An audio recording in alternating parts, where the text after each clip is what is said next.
Yeah, how are you today, Vicky? I'm good, thank you.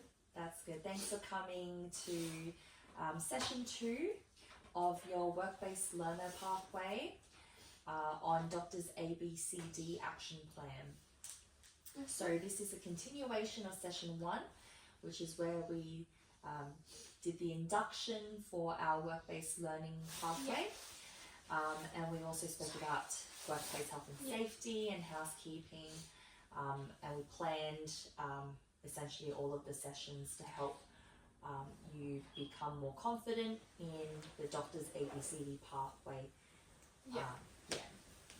So I will just start this session off with running through the objectives, the breakdown of the session, the assessments, and the expected outcomes.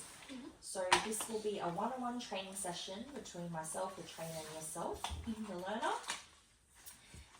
The breakdown of this session will firstly begin with the revision of theory and guiding, and also do some guided demonstrations. And then you can, after that, practice on our model casualty here as well. Okay. Yeah, so we'll be practicing the steps for Doctor's ABCD.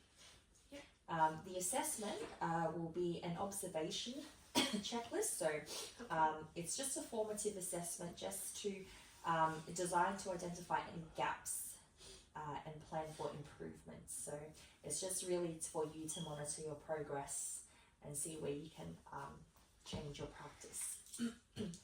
There's also a self-reflection that you need to complete for this session. So I've actually printed out a template for you. So this template here just gives you the details. So it's just a 60 to 80 word self-reflection, and you're just doing some reflective exercises and analysing what you've learnt in this session today. I've also provided some prompting questions, so just to give you some ideas of what to talk about. The first one is, what is one thing you learnt today? The second is, what did you do well in? The third is, what do you still need practice in? And the fourth is, how will you change your practice for next time? This will be due before the start of your next session, session 3. Okay. And finally, the expected outcomes of the session today is that you will be able to understand the theory of Doctor's ABCD action plan, and then be able to perform the steps under direction by the end of the session. Okay, so it is still under direction. So if I did need to prompt you here and there, that's totally okay, because you know, it's only session 2, it's still early in your learning pathway. Later on in your subsequent sessions, you will be expected to be able to perform the steps more independently. But for now, it's still okay. I can still prompt you and guide you here and there, so don't be too worried. Okay. Did you have any questions in regards to the objectives or the breakdown of the session, or any questions about the assessments at all before we move on? No, I'm okay. You're okay? I think it's okay. Lovely. So you're okay to move on now to the revision and Of guided Doctor's demonstration? Yeah. Yeah, I can. Lovely. Okay, so here I've printed off a fact sheet for you. So this is the Doctor's ABCD action plan Thank you. sheet. And alright, so are you able to recall from what you've learnt in your online learning and also in our group sessions what the acronym Doctor's ABCD actually means? Yes, I do briefly remember what it is for. Great. So are you able to tell me what each of the letters in the acronym stands for? Yep. So the first one is danger of Doctor's ABCD. So I would have to check the environment, to check the area to see if it's safe for myself, my casualty, and also the bystanders.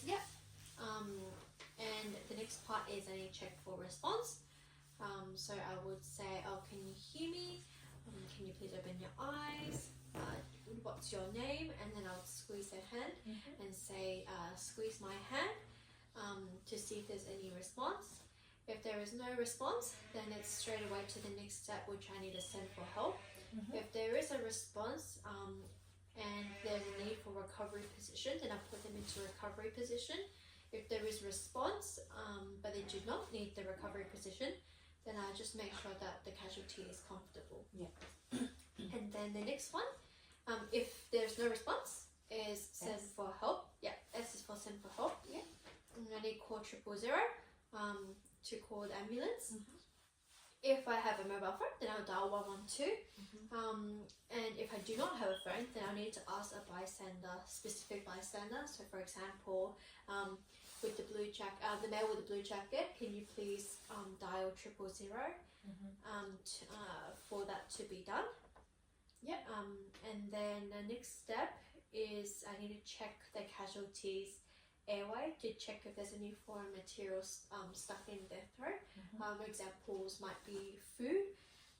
In order to check their airway, I would need use my pistol grip, and then I will check inside if there's any foreign material.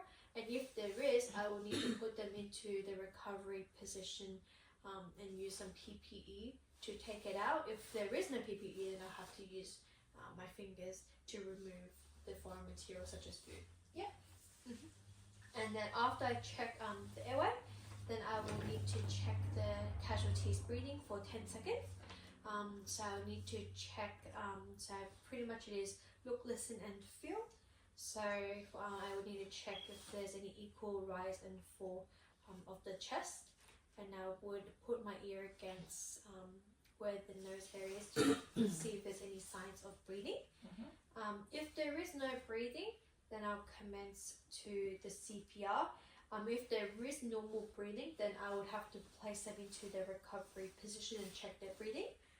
But like I said, if there's no response of breathing, then I'll start to commence CPR. So CPR is 30, the ratio is 30 compressions to 2 breaths. If I do get tired and cannot commence the compressions anymore, then I can ask a bystander to do the compressions in the same ratio, but I will need to do the breaths and to time it together like that. I will need to continue the CPR until the help is here. Or I can get if the defibrillator is available, then I will use the defibrillator and follow the voice prompts given from that. But yeah, I cannot stop the CPR until the ambulance comes. And hopefully when the defibrillator, if the defibrillator is here, then the ambulance would be coming soon. Great. So that's great. You clearly know your theory very well. Since this is your first time, like you've not done this before, so since this is your first time, I will demonstrate to you how to do it.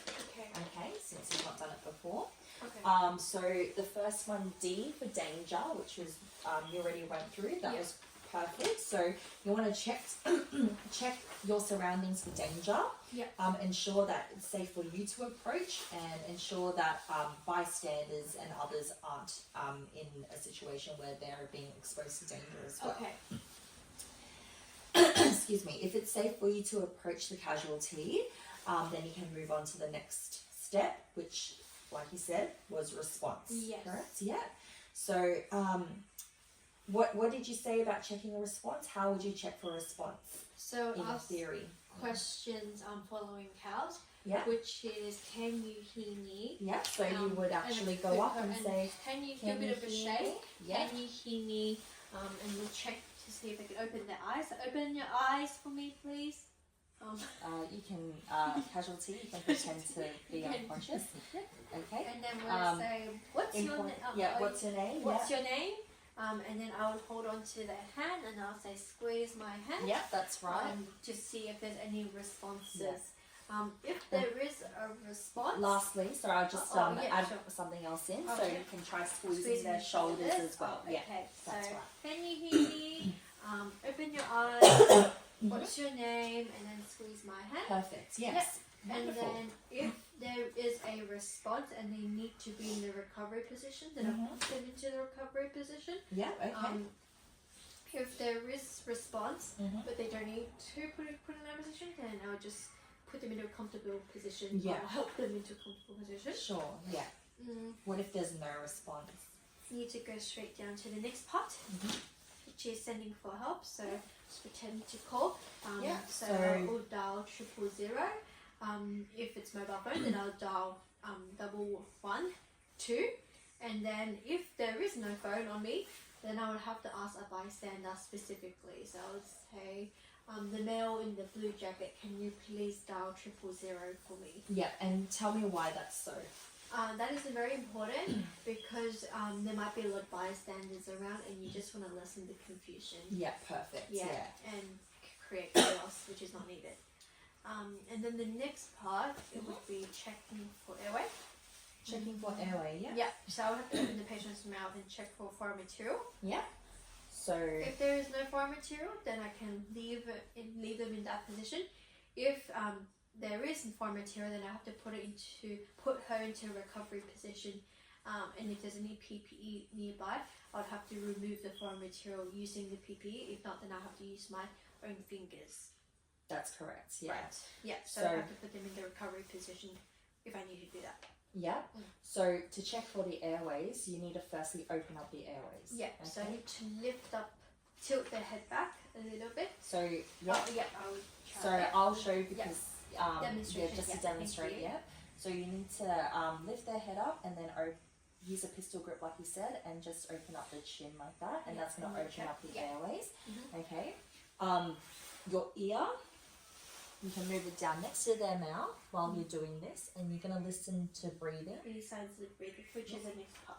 Yeah. So Casualty, I'll get you to open your mouth, please, and listen to the breathing. Yeah. And you're also looking down the midline to check if there's any rise and fall of the chest. Okay. Yeah, that's right. Okay. Yeah, so if you notice that there's no signs of breathing, what would you do?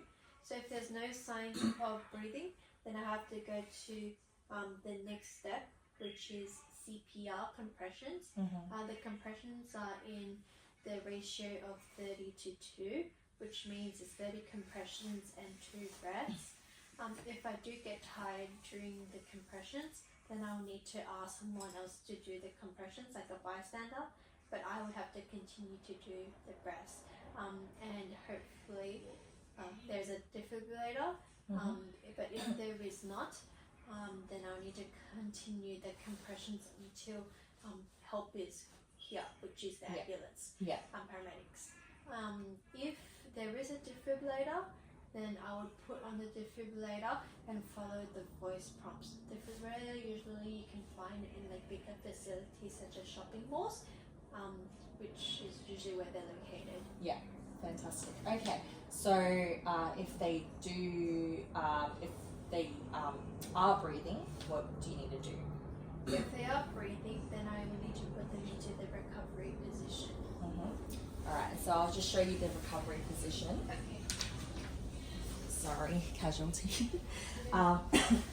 So, after you've checked the airways and they're not breathing, you have to approach the patient from the side, okay? And I'm going to choose this side because what essentially we're going to do is we're going to be rolling the patient over, and we've got room over on that side, we don't have room on this side. Okay. So the idea is to roll them over to this side. There is a specific technique which you would have seen in your online learning and in our group sessions, but here we're going to actually practice it.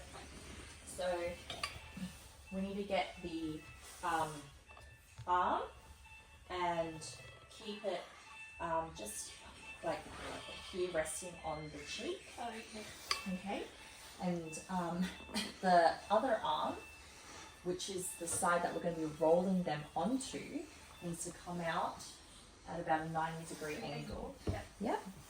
Now the leg of the same side, which has the arm crossed over, needs to come up like this, like that. Yeah.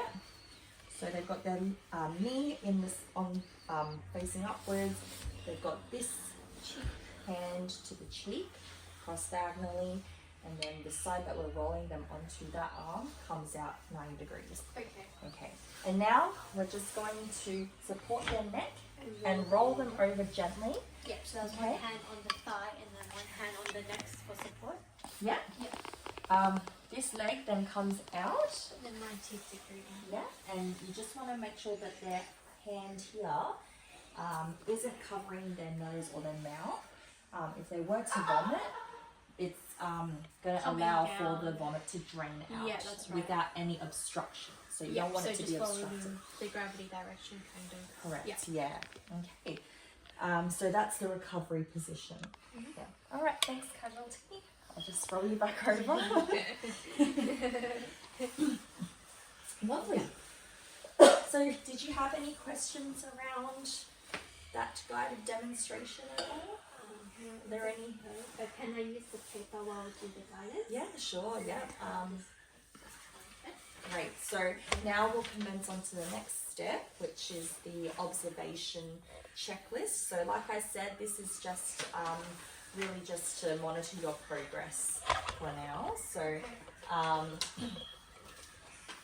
give you some instructions Yeah, no worries. for you. These are just instructions for the observation checklist. So you're required to demonstrate the doctor's ABCD protocol. Before each step, you must recall what the name of the step is in relation to the doctor's ABCD acronym. Okay. Okay. The trainer, myself, might ask you to demonstrate and narrate your actions in a particular scenario. So after you've completed a step, just wait for the trainer to tell you when to continue on to the next one. Okay, no worries. And also, it's acknowledged that some of the steps are not practical for you to demonstrate, like CPR and defibrillation. So just narrate what you're doing, and that Just should be verbally sufficient. communicate? Exactly. Okay, no worries. Excuse me. Okay. Any questions in regards to the instructions on what to do? No. Okay, perfect. So, did you want to keep that with you, or did you want to? Go. Yep, that's fine. Yep. Okay, so you can start whenever you're ready. Okay, so I have to wait. Do I have to wait every single time I finish one to? I'll just look towards you. Yeah, just look Okay. towards me, and then I'll let you know. Because, yeah, I can prompt you if there's anything that you're missing. I'll prompt you to try it out. Okay, Yeah. no worries. So the first one is danger. So I need to check for danger in the area that I'm working in. If there's danger towards me, there's danger towards the casualty, and there's danger towards the bystanders. Yeah. So those are the three things I need to look out for. And then the next one, which is response. So I'm trying to check for response with our casualty. So I will squeeze their shoulders and I'll say, can you hear me? Open your eyes. What's your name? And I would also try to squeeze the hand and try to get a response. So can you please squeeze my hand? If there is no signs of response, then I'll go for send for help. If there is a response, then if they need to put in the recovery position, then I'll put them into the recovery position. If there is a response, but there is no need to be put into a recovery position, then I'll just make sure the casualty is comfortable. And I go to move to the next one. So if there is no response, like I was saying, then I will need to send for help. So I would dial 000. If it's a mobile phone, then I'll dial 112. If there is no phone on me, then I'll ask a bystander specifically, like the male in blue jacket, can you please call 000? So that's how I do send for help. The next step, I'll need to check the airway. So I'm checking to see if there's any foreign material stuck in the airway. This is So, so I will demonstrate how to do that now. So I will tilt the chin up a little bit, and then I'll use my grip, and then I'll open, and I'm just checking around to see if there's any foreign material. But at the same time, I'm also trying to listen to hear any breath sounds as well. Thank you, Casualty. and also just Yes. what else are you looking for in the The chest? rise and fall, which I was Yes. getting into for the breathing. Oh yeah. So I'm checking the breathing. So I'm look, listen, and feel. So I'm looking at it for 10 seconds. Look, listen, feel for 10 seconds. So I'm putting my ear against the nose. Yep. So that's when you would actually and check I'm for breath checking sounds. the rise Yep. and fall as well from the chest for 10 seconds. Yep. If there is no normal breathing, then I'll commence to the next step, which would be CPR. If there is normal breathing, then I will need to place them into the recovery position. Yeah. And so I need to demonstrate the recovery position. Did you want me to just quickly do that now? Yeah, I so think we would I'll have just been stop doing you it in there. the Yeah. airway, So you should have shown you in the demonstrated airway, it that's at right. airway. Yeah. And the other thing is with the breath sounds, that's more so for the breathing part as well. Yeah. So you wouldn't use that for the airways. Yeah, no worries. Yeah, but if you could, Yeah, sorry, I realise that now. if you could demonstrate the recovery position. Okay, so I will need to come this way because we're going to roll the casualty this way. So what I'm going to do is, so just kneel down over here. I'll place the casualty's hand onto the cheek area like this. Yeah. And because we're moving in this way, I will need to place the hand out in a 90-degree angle. Yeah. Yep. And then for this leg, I'll need to bend this leg. Yeah. Yeah. And this is the position that we will be doing before we roll over. Yeah. So in order to provide neck support, and I'm going to roll them over this way. Yeah. Perfect. Yep. And when they roll over this way, I need to make sure that the leg is 90 degrees, and I just need to check that the hand is not covering the nose or mouth area, which it is not. Yeah. Yeah. So that's how I'll do it. And do you know maybe why you don't need want to it? check if they have any foods. It will be draining out that way, so Yeah, gravity will perfect. bring it down that way. Yeah. Yeah. Great. And also you don't want to obstruct the airflow as well. That's right. Yeah. Great. Okay. Am I able to roll my casualty back? Yeah. Okay. So this casualty roll back to me. Thank you. So if I could take back that list that I was looking at just then. Yeah. So I was up to the CPR actually. So back into what I was saying. If there is no more signs of breathing, then I would commence to CPR. And which, if there was normal breathing, then I would put them into the recovery position and monitor their breathing. So the next step was CPR if there was no response. So CPR, I'm not going to be performing on the casualty, but how it is there's 30 compressions in ratio to 2 breaths. And if I do get tired during the compressions, I do not have to finish completing the compressions. I can ask a bystander to do the compressions. However, I would need to continue to provide the breaths. And I would have to time it in the 30 to 2 ratio as well. Yeah. Yes. So CPR will need to be continued until help is here. So that would be the paramedics from the ambulance, which we called from the send for help stage. If not, then there will be defibrillator as well. Of course, we would hope that a defibrillator would be nearby.